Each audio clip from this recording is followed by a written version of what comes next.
question and answer session. Khushbu Jasani calls us from Pune and she has a personal finance question. Khushbu, go ahead. What is your question?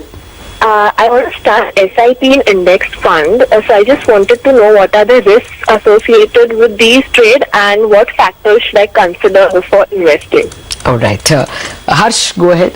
So, I mean, that's an excellent question. Did you have a specific index in mind, and what prompted you to invest in an index fund rather than a regular equity mutual fund? No, I don't have anything specific in mind. Okay. So, I mean, essentially when you invest in an index fund, you essentially invest in the market.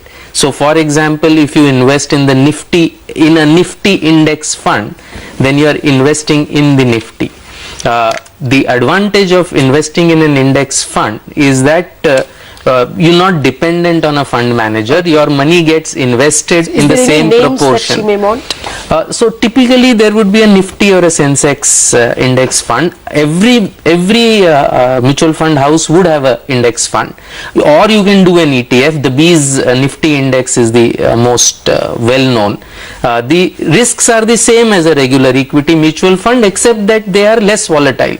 So you're obviously, by definition, a Nifty index fund would be less volatile than a diversified equity fund or what shall you say, a large cap equity fund that has that index as a benchmark. Okay. So I think if you don't want to have the trouble of monitoring your mutual fund review and yet say you want to take exposure onto equity, then investing via a systematic investment into something like a Sensex index fund or a Nifty index fund is a great idea.